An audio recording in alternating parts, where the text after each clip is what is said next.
आज के वीडियो में बात करेंगे महिला के पेशाब को लेकर यानी यूरिन को लेकर, इससे क्या इम्प्लांटेशन का पता लगाया जा सकता है, यानी बच्चा लग गया, प्रेगनेंसी हो गई, इसका पता लगाया जा सकता है क्या।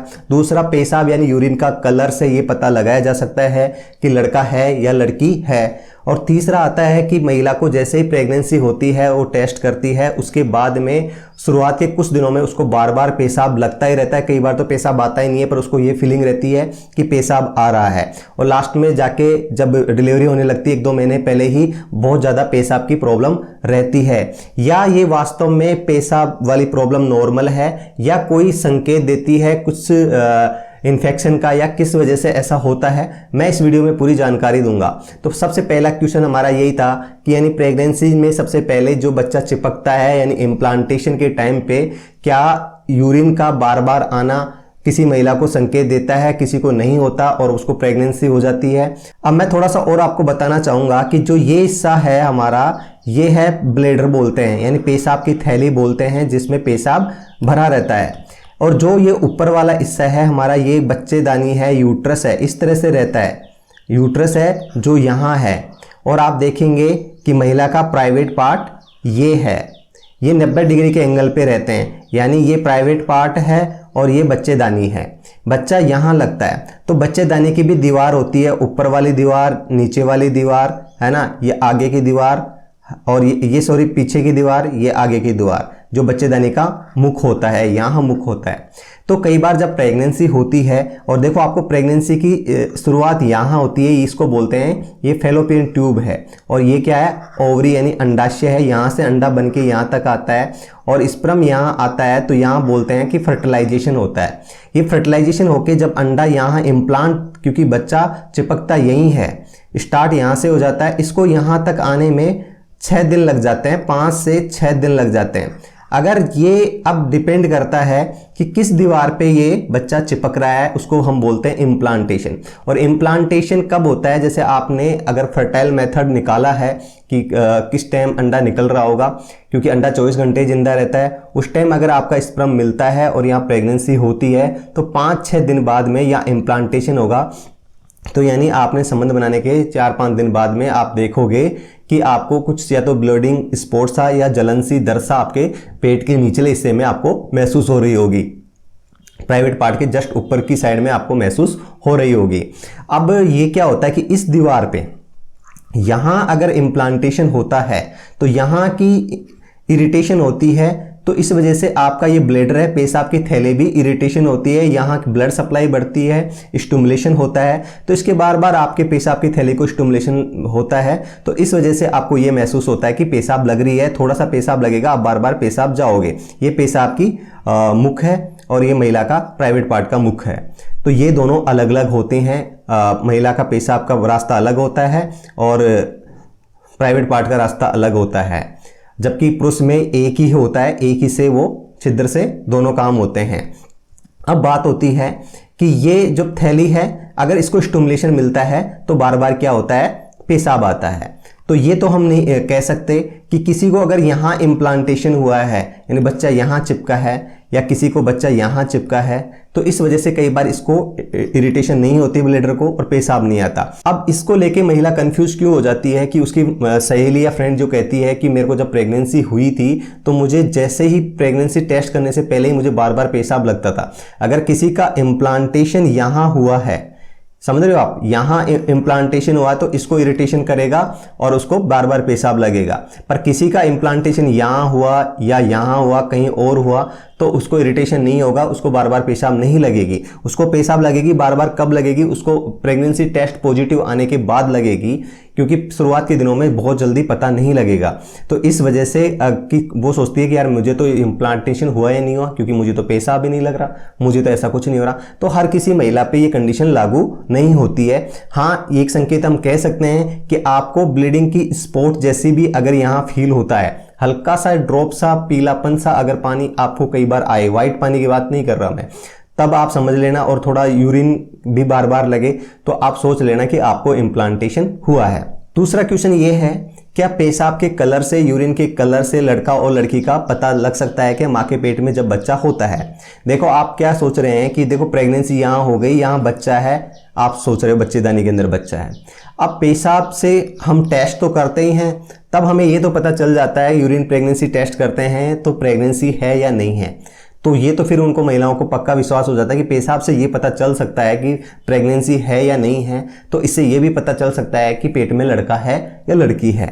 अब इस बात को मैं आपको बताना चाहूँगा कि वो बोलते हैं कलर, अगर डार्क, ये पेशाब का एक डब्बे में आप लोगे तो अगर इसमें डार्क कलर आ जाता है तो बोलते हैं कि आपको बॉय यानी लड़का होगा।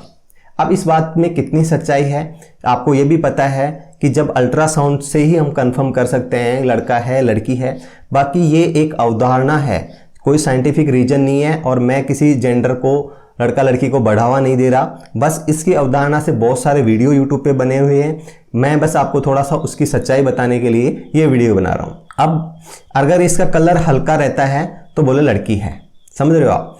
अब इस चीज़ के लिए बोला जाता है, देखो इस कलर का चेंज आप देखना चाहते हैं कि आपके प्रेगनेंसी में इसका कलर हल्का है, कहीं आप सोचोगे यार हल्का है तो मुझे लड़की है, मेरा डार्क आ रहा है। आप ये चलो कि जब आपका क्या होता है कि इस पेशाब में वेस्ट पदार्थ यानी हमारे शरीर में अपशिष्ट पदार्थ होते हैं, उस पेशाब में घुल के बाहर निकलते हैं।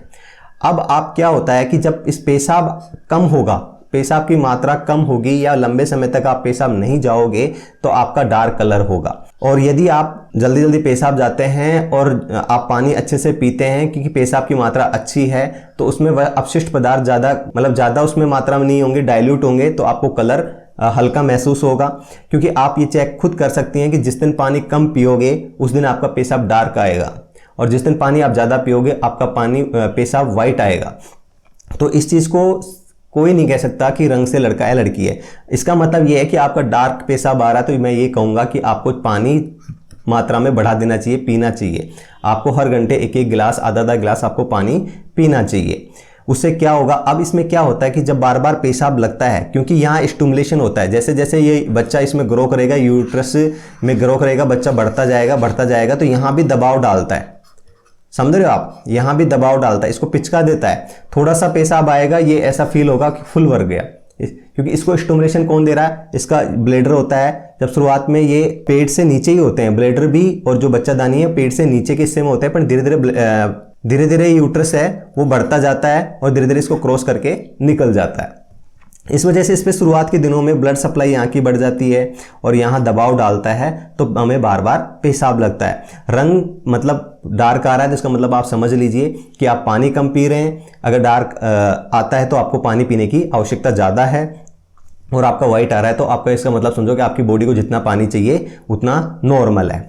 तीसरा पॉइंट हमारा ये था कि जो प्रेगनेंसी में बार बार पेशाब लगता है, शुरुआत के दिनों में बार बार पेशाब की रहता है, इस वजह से महिला क्या तो पानी पीना कम कर देती है कि उसको लग रहा है बार बार पेशाब जाने रहा है। इसका मतलब आपके शरीर में पानी की कमी हो सकती है, थोड़ा कम कर सकते हैं पर ज़्यादा कम ना करें।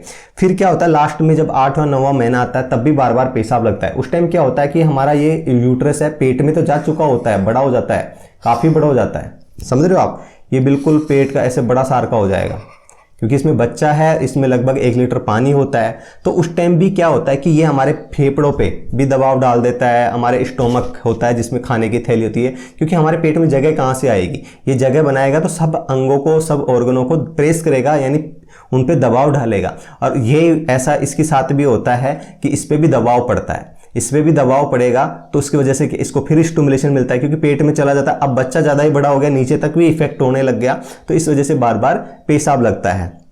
अब किसी को बार बार पेशाब लग रहा है, ये नॉर्मल है। अब पेशाब के साथ में अगर किसी महिला को जलन हो रही है, दर्द हो रहा है, समझिए, या कभी उसको और कोई इचिंग भी हो रही है, खुजली जैसे फील हो रहा है, और महिला के प्राइवेट पार्ट से अगर सफ़ेद पानी आ रहा है तो इसका मतलब ये आप मान के चलो कि आपको इन्फेक्शन है। क्योंकि महिला का जब यूरिथ्रा है, यानी ये जो पार्ट होता है जहाँ से पेशाब आता है, ये नलकी है, ये 4 सेंटीमीटर होती है, बहुत छोटी होती है, तो यहाँ से इन्फेक्शन होने के चांस बहुत ज़्यादा होते हैं। आप इसको और समझेंगे कि यहाँ अगर इन्फेक्शन होता है कहीं भी तो यहाँ तुरंत यहाँ तक पहुँच जाता है, इसलिए महिला को पेशाब में इन्फेक्शन की बहुत ज़्यादा प्रॉब्लम रहती है। थोड़ा सा हाइजीनिक रहें, और अगर आपको पेशाब बार बार लगने के साथ में आपको जलन, खुजली और भी कुछ आपको प्रॉब्लम फील हो रही है तो इसका मतलब आप समझ लीजिए आपको इन्फेक्शन है। आपको अपने नियर बाय जो भी गायनेकोलॉजिस्ट डॉक्टर है जिसको भी दिखा रहे हैं, आप अपने मन से कोई दवाई ना लें, उनको दिखा के ही दवाई लें। प्रेगनेंसी में अपने मन से दवाई ना लें। तो यही कारण था कि ना तो हमें इससे कंफर्म होता है कि लड़का है या लड़की है। दूसरा, इम्प्लांटेशन का कंफर्म नहीं कह सकते, क्योंकि अगर किसी को यहाँ इम्प्लांटेशन होगा तो उसको इरिटेशन होगी। शुरुआत में तो बच्चा बहुत छोटा ही होता है जो हमें आंखों से भी नहीं दिखता, पर यहाँ क्या होता है, ब्लड सप्लाई बढ़ती है, यहाँ के सेल को डैमेज करता है, फिर जाके अंदर बच्चा चिपकता है दीवार के अंदर, तब यहाँ थोड़ा सा इरिटेशन होता है, तो इस वजह से पेशाब आता है। अगर यहाँ कहीं हुआ, ऊपर कहीं हुआ, तो हमें पता ही नहीं चलेगा कि इम्प्लांटेशन के टाइम में बार बार हमें पेशाब आता है। अब किसी महिला को इसमें पेशाब आता है, किसी को नहीं आता, तो इम्प्लांटेशन का एक संकेत हो सकता है पर कंफर्म नहीं है। जैसे स्पॉटिंग किसी महिला को यहाँ से होके बाहर आ जाती है, किसी को यहाँ इतनी होती है अंदर ही ख़त्म हो जाती है, नीचे तक पहुँच ही नहीं पाती, इस वजह से उसको पता नहीं चलता। तो यही था, आप किसी के जेंडर के बारे में इस चीज़ को लेके नहीं कंफर्म कह सकते, क्योंकि हमें एकमात्र जेंडर का सिर्फ अल्ट्रासाउंड से पता कर सकते हैं, और इंडिया में ये अलाउ नहीं है कि अल्ट्रासाउंड से जेंडर का हम पता करें। मैं हूं मिस्टर श्याम, एम्स हॉस्पिटल में। यदि आपको मेरा वीडियो अच्छा लगता है तो प्लीज़ चैनल को सब्सक्राइब जरूर करें।